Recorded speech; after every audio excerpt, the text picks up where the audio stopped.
হে আল্লাহ, সব প্রশংসা একমাত্র তোমারই জন্য। তুমি রহমান, তুমি রহিম, তুমি বিচার দিনের মালিক। হে আল্লাহ, আজ আমরা ভিজা চোখে কাঁপা কণ্ঠে তোমার দরবারে হাত তুলেছি। 2024 সালে আবু সাইদ, 2025 সালে উসমান হাদি, যারা অন্যায়ের বিরুদ্ধে দাঁড়িয়ে জীবন দিয়ে দিল। হে আল্লাহ, তুমি জানো তাদের নিয়ত, তুমি জানো তাদের বুকের সাহস, তুমি জানো তারা কার জন্য শহীদ হয়েছে। হে আল্লাহ, আমরা সাক্ষ্য দিচ্ছি তারা জালিম ছিল না, তারা অন্যায় করেনি, তারা মাথা নত করেনি।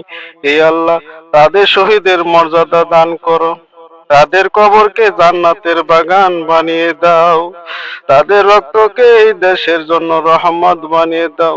হে আল্লাহ, তাদের বাবা মা মায়ের অন্তরকে শক্ত করো, তাদের পরিবারকে ধৈর্য পাহাড় দান করো। যে মায়ের বুক খালি হয়েছে আল্লাহ, তাকে তুমি জান্নাতের সুসংবাদ দাও।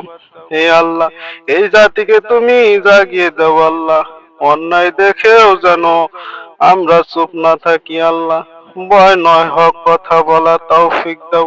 হে আল্লাহ, যারা জুলুম করেছে তারা রক্তের দায় বহন করে আল্লাহ, তুমি নিজ হাতে তাদের বিচার করো। হে আল্লাহ, এই দেশকে তুমি হেফাজত করো, ফিতনা হানাহানি আর রক্তপাত থেকে রক্ষা করো, আমাদের মধ্যে ঐক্য দান করো আল্লাহ।